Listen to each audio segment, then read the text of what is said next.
अस्सलाम वालेकुम 10th class. Open your books of physics, page number 46।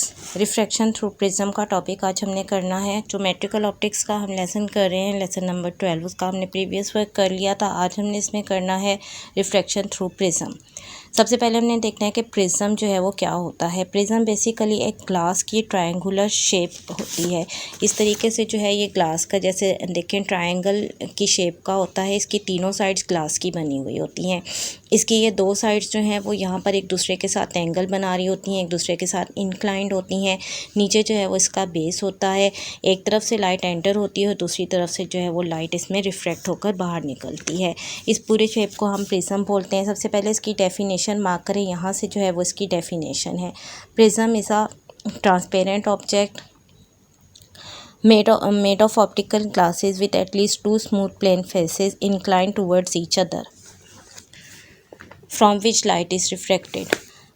Prism जो है वो एक ट्रांसपेरेंट ग्लास की शेप होती है, जिसमें से लाइट की जो है वो रिफ्रैक्शन का काम होता है। अभी देखें कि इसमें लाइट की जो है वो रिफ्रैक्शन होती किस तरीके से। यहाँ तक इसकी डेफिनेशन हो जाती है।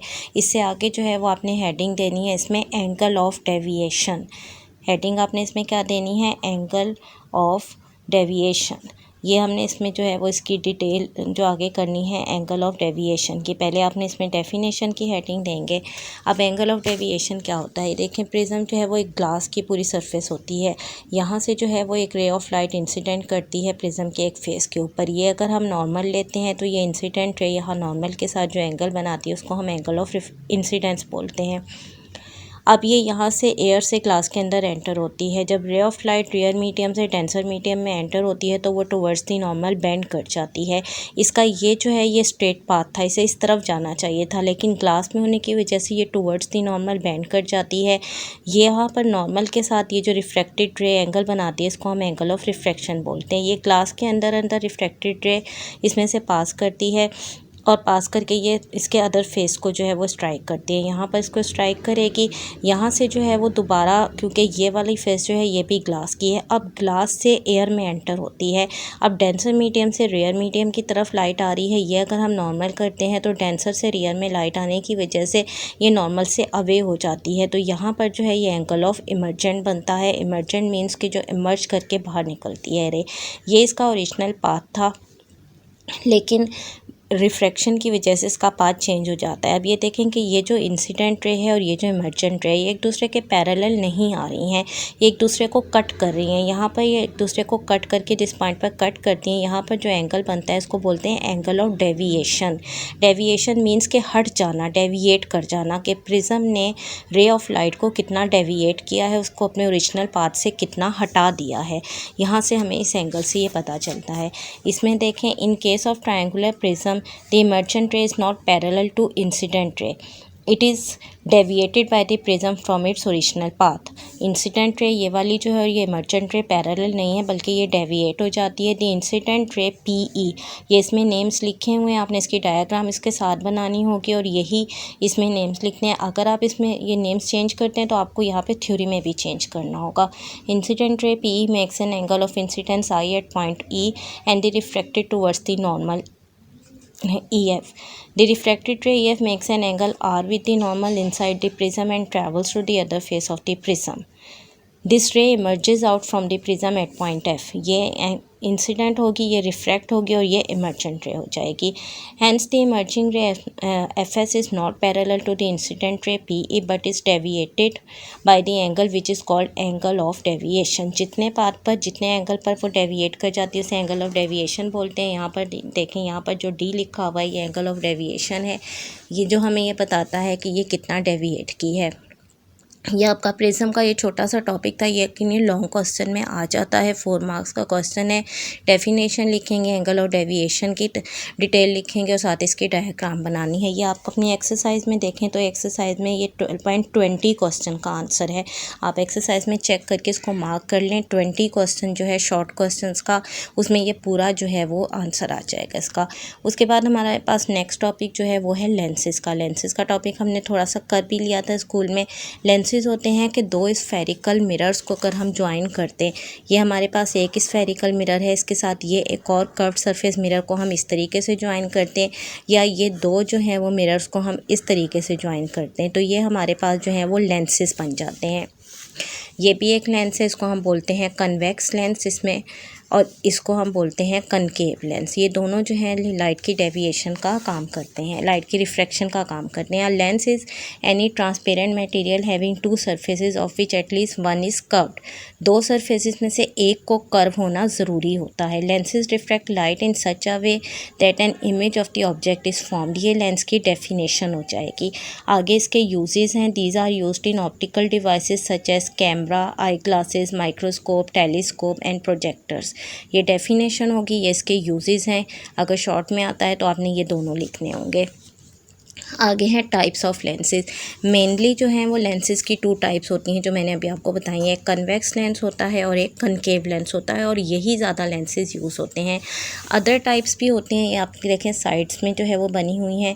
ये हमारे पास टाइप होती हैं, ये डबल कन्वेक्स लेंस, इसकी दोनों साइड्स जो हैं वो कन्वेक्स हैं, इसको हम डबल कन्वेक्स लेंस बोलते हैं। देखें ये वाला जो है, ये जैसे कन्वेक्स मिरर आपने किया था, इस तरीके से ये दोनों कन्वेक्स हैं। इसे हम बोलेंगे प्लेनो कन्वेक्स लेंस। इसकी एक साइड प्लेन है, ये साइड बिल्कुल सीधी है, और ये साइड जो है ये कन्वेक्स है। और ये होगी कनकेवो कन्वेक्स लेंस। इसकी एक साइड कन्वेक्स है और एक साइड कनकेव है। एक की जो है वो इनर साइड पॉलिश्ड होती है और अदर साइड जो है रिफ्रैक्शन का काम करती है। इस तरीके से जब ये इन दोनों की शेप को हम ज्वाइन कर देते हैं तो एक कनकेवो कन्वेक्स लेंस बन जाता है। इसी तरह नीचे डबल कनकेव में दोनों साइड्स कनकेव हैं। प्लेनो कनकेव में एक साइड प्लेन एक साइड कनकेव है, और कनकेवो कन्वेक्स में एक साइड कन्वेक्स और एक साइड कनकेव है। ये इसकी अदर जो है वो हैं इसकी टाइप्स, लेकिन मेन जो है वो टू टाइप्स होती हैं। There are different types of lenses. पहले है यहाँ पर देखें कन्वर्जिंग लेंस या कन्वेक्स लेंस की डेफिनेशन है। The lens which causes the incident parallel ray to converge at a point is known as convex और कन्वर्जिंग लेंस। कन्वेक्स लेंस वो होता है जो कि रेज ऑफ लाइट को कन्वर्ज करता है। जैसे ये कन्वेक्स लेंस है, इससे जो भी रे ऑफ लाइट जो है वो रिफ्रैक्ट होती हैं, वो रिफ्रैक्ट होकर एक पॉइंट पर जमा हो जाती हैं, कन्वर्ज हो जाती हैं, इसलिए इसको हम कन्वर्जिंग लेंस बोलते हैं, या इसको हम कन्वेक्स लेंस बोलते हैं। दूसरा जो है वो डाइवर्जिंग लेंस होता है। इस पर जो भी रेज ऑफ लाइट कलेक्ट होती हैं, स्ट्राइक होती हैं, वो एक जगह कलेक्ट नहीं होती बल्कि वो डाइवर्ज हो जाती हैं, डिफरेंट एंगल्स में डाइवर्ज हो जाती हैं। जब हम उन्हें पीछे की तरफ एक्सटेंड करते हैं तब वो जाके एक पॉइंट पर कलेक्ट होती हैं, इसलिए इसको डाइवर्जिंग लेंस बोलते हैं। यहाँ से लेकर यहाँ तक जो है, यहाँ तक ये आपके पास कन्वेक्स लेंस की डेफिनेशन है। This lens is thick at the centre but thin at the edges. Centre से थिक होता है, एजेस से थिन होता है। अगली जो है वो कनकेव लेंस की डेफिनेशन है। Another type of lens causes the parallel rays of light to diverge from a point. This is called concave or diverging lens. This lens is thin at the center and thick at the edges. Centre से ये thin होता है और edges से जो है वो thick. Next हमारे पास टॉपिक है lens terminology. Lens terminology means के लेंस से रिलेटेड हमने जो है वो कुछ टर्म्स स्टडी करनी है, कुछ टर्म्स डिफाइन करनी है। ये बिल्कुल वही है सारी जो कि हमने मिरर के केस में भी की थी। सबसे पहले हमारे पास आ जाता है principal axis. Principal axis, principal का मतलब होता है एक बड़ा। प्रिंसिपल एक्सिस जो है वो एक स्ट्रेट लाइन होती है जो कि लेंस को के सेंटर में से पास करती है। अब ये जो लेंस होता है ये दो स्फेरिकल मिरर्स से मिलकर बनता है, दो स्फेरिकल सरफेसेस से मिलकर बनता है। दोनों स्फेरिकल सरफेसेस का अपना अपना सेंटर ऑफ कर्वेचर होता है। जैसे ये वाला जो कर्व सरफेस है इसका सेंटर ऑफ कर्वेचर यहाँ होगा, ये जो कर्व सरफेस है इसका सेंटर ऑफ कर्वेचर यहाँ होगा, क्योंकि ये दोनों किसी स्फेयर से कट किए हुए होते हैं। एक स्ट्रेट लाइन जो इनके सेंटर ऑफ कर्वेचर्स को आपस में से मिलाती है और लेंस के सेंटर में से पास करती है, उसको हम बोलते हैं प्रिंसिपल एक्सिस। कन्वेक्स लेंस का प्रिंसिपल एक्सिस भी एक स्ट्रेट लाइन होती है जो लेंस के सेंटर में से पास करती है, और कनकेव लेंस का भी सेंटर ऑफ कर्वेचर जो है में से पास करती हुई लाइन को जो है वो हम प्रिंसिपल एक्सिस बोलते हैं। Each of the two surfaces of a spherical lens is a portion is a section of a sphere. The line passing through the two centers of the curvature of the lens is called principal axis. ये इसकी definition है, वो line जो कि दोनों spherical surfaces के centre of curvature में से पास करेगी उसे प्रिंसिपल एक्सिस बोलते हैं। उसके बाद है optical centre. A point on the principal axis at the centre of the lens. Centre of the lens में से लेंस के सेंटर का जो पॉइंट होता है उसको ऑप्टिकल सेंटर बोलते हैं। ये इसका ऑप्टिकल सेंटर है, ये इसका ऑप्टिकल सेंटर है जिसमें से प्रिंसिपल एक्सिस पास करता है। तो ऑप्टिकल सेंटर की डेफिनेशन हो गई। उसके बाद नेक्स्ट पेज पर देखें, ये दोनों जो हैं ये आपके पास एक्सरसाइज का 12 क्वेश्चन है। 12 क्वेश्चन में ये डेफिनेशंस आपसे पूछी गई हैं, ये उसका आंसर होगा, आप साथ साथ इसको मार्क कर लें। उसके बाद नेक्स्ट है प्रिंसिपल फोकस, ये 12.13 का आंसर है। 13 क्वेश्चन में ये डेफिनेशंस पूछी हैं। प्रिंसिपल फोकस क्या होता है? रेज ऑफ लाइट, लेंस का काम क्या होता है? लाइट की रिफ्रैक्शन का काम होता है। जब एक कन्वेक्स लेंस के ऊपर कितनी भी रेज ऑफ लाइट जो है वो पास करती हैं, पैरेलल रेज के ऊपर पास करेंगी, तो ये तमाम की तमाम रेज जो है वो रिफ्रैक्ट होंगी और रिफ्रैक्ट होकर एक पॉइंट पर कलेक्ट होंगी। यहाँ से ये रिफ्रैक्ट होगी, यहाँ से ये रिफ्रैक्ट होगी, यहाँ से ये रिफ्रैक्ट होगी। जब ये सारी रिफ्रैक्ट होकर जिस एक पॉइंट में से पास करती हैं, उस पॉइंट को जो है वो हम बोलते हैं प्रिंसिपल फोकस। प्रिंसिपल इसलिए कि प्रिंसिपल इसमें बड़े की सेंस में है। एक मेन जो है वो फोकस पॉइंट होता है जहाँ पर तमाम रेज ऑफ लाइट कलेक्ट होती हैं, इसको प्रिंसिपल फोकस बोलते हैं। इसी तरीके से जब एक कनकेव लेंस के ऊपर रेज ऑफ लाइट पास करती हैं तो वो रेज ऑफ लाइट जो है वो डेविएट कर जाती हैं, फैल जाती हैं इधर उधर, वो एक पॉइंट पर जो है कलेक्ट नहीं होती। लेकिन अगर हम उन्हें ज्योमेट्रिकली पीछे की तरफ एक्सटेंड करें तो एक्सटेंड करने पर ये तमाम जो है यहाँ आकर एक पॉइंट पर जो है वो कलेक्ट होती हैं। जिस पॉइंट पर ये तमाम की तमाम जो है वो एक्सटेंड करके कलेक्ट होती हैं, इसको जो है वो हम प्रिंसिपल फोकस बोलते हैं। यानी इस दोनों का एक ही जैसा है प्रिंसिपल फोकस, जहाँ पर रेज ऑफ लाइट कलेक्ट होती हैं। लेकिन कन्वेक्स लेंस क्योंकि कन्वर्जिंग है तो उसमें actually rays of light collect होती हैं। कनकेव लेंस में actually rays of light collect नहीं होती हैं, वो कनकेव लेंस जो है लाइट को डाइवर्ट कर देता है। लेकिन अगर हम उन्हें ज्योमेट्रिकली एक्सटेंड करें तो वो पीछे जाके एक पॉइंट पर कलेक्ट हो जाती हैं, इसको हम प्रिंसिपल फोकस का पॉइंट बोलते हैं। Light rays traveling parallel to the principal axis of a convex lens after refraction meet at a point on the principal axis called principal focus और focal point। principal focus बोलते हैं या focal point बोलते हैं। hence convex lens is also called converging lens। converging lens क्यों बोलते हैं? क्योंकि ये रेज को एक पॉइंट पर कन्वर्ज कर देता है।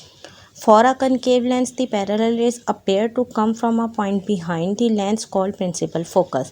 concave lens के केस में लाइट एक्चुअली कलेक्ट नहीं होती, वो होती बिहाइंड, डाइवर्ज हो जाती हैं इस तरीके से जैसे बनी हुई है। लेकिन बिहाइंड दी लेंस जो है वो एक पॉइंट पर जो है वो कलेक्ट होती हैं और हमें ये लगता है कि ये इस पॉइंट से आ रही हैं, तो इसको जो है वो हम इसका प्रिंसिपल फोकस बोलते हैं। और इसको जो है वो हम डाइवर्जिंग लेंस बोलते हैं क्योंकि ये रेज ऑफ लाइट को डाइवर्ज कर देता है, एक्चुअली कलेक्ट नहीं करता है किसी भी रेज ऑफ लाइट को।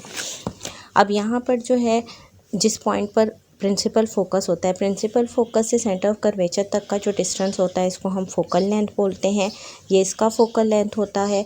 और इसी तरीके से प्रिंसिपल फोकस से मिरर लेंस तक का जो डिस्टेंस होता है ये इसका फोकल लेंथ होता है। क्योंकि इसमें ये कन्वर्जिंग लेंस है, रेज ऑफ लाइट कलेक्ट होती हैं, इसलिए इसका प्रिंसिपल फोकस हमेशा पॉजिटिव रखा जाता है। इसमें रेज ऑफ लाइट डाइवर्ज होकर हो जाती हैं और हम उन्हें ज्योमेट्रिकली एक पॉइंट पर कलेक्ट होती हैं, बिहाइंड द लेंस जो है वो कलेक्ट होती हैं। इस वजह से इसका जो है वो फोकल लेंथ नेगेटिव होता है। जब हमने न्यूमेरिकल प्रॉब्लम्स किए थे उसमें हमने साथ साथ ये किया था कि हमने किसका पॉजिटिव और किसका नेगेटिव लगना है। Focal length is the distance between the optical centre and the principal focus. इन दोनों के दरमियान का जो डिस्टेंस होता है उसको हम फोकल लेंथ बोलते हैं। उसके बाद ये एक्टिविटी इसको आप छोड़ते हैं। उसके बाद ये छोटा सा टॉपिक है power of a lens. Power of a lens यानी लेंस की जो है वो रिफ्रैक्ट करने की एबिलिटी कितनी है उसको हम इसका पावर बोलते हैं। लेंस की रिफ्रैक्ट करने की एबिलिटी उसकी फोकल लेंथ पर डिपेंड करती है, लेकिन फोकल लेंथ के रेसिप्रोकल होती है। जिस लेंस का फोकल लेंथ जितना कम होगा उसकी पावर उतनी ही ज़्यादा होगी और जिसका फोकल लेंथ ज़्यादा होगा उसकी पावर उतनी ही कम होगी। पावर लेने के लिए हम लेंस के जो फोकल लेंथ है उसको रेसिप्रोकल लेते हैं, लेकिन फोकल लेंथ हमेशा मीटर्स में होना चाहिए। पावर लेने के लिए फोकल लेंथ को हम सेंटीमीटर्स में नहीं लेते, पहले उसको मीटर में कन्वर्ट करेंगे, फिर उसका रेसिप्रोकल लेंगे तो हमारे पास पावर ऑफ लेंस आ जाएगी और वो पावर हम डायोप्टर के यूनिट्स में लेते हैं। Power of a lens is defined as the reciprocal of its focal length in metres. ये साथ जो है वो मेंशन करना ज़रूरी है कि फोकल लेंथ इन मीटर्स, इसके बगैर ये डेफिनेशन कंप्लीट नहीं होगी। Power of a lens P is equal to 1 over focal length in metres. SI unit of power of a lens is dioptre denoted by the symbol D। If F is expressed in meters so that one diopter is 1 per meter, thus diopter one dioptre is the power of a lens whose focal length is 1 metre. ये dioptre की definition है। Dioptre उस lens की power है जिसका focal length 1 metre है। Metre है, देखें सेंटीमीटर नहीं है। Because the focal length of a convex lens is positive therefore its power is also positive. The power of concave lens is negative for it has negative focal length. ये आपके पास जो है वो power of lens आ जाती है। Side की information आप लोग साथ साथ इसमें देख लिया करें। ये डायोप्टर के बारे में डेफिनेशन इसमें MCQs जो है वो आ सकते हैं। इस MCQs के लिहाज से जो है वो आपने स्टडी ज़रूर कर लिया करें ताकि कभी कोई ऐसा MCQ आ जाए तो वो आपको जो है वो पता चल जाए। यहाँ तक आज हमारा कंप्लीट हो जाता है। इमेज फॉर्मेशन बाय लेंसेज हम इंशाल्लाह जो है वो नेक्स्ट जो हो गया टॉपिक उसमें करें, उसके साथ करेंगे। Take care. अल्लाह हाफिज़।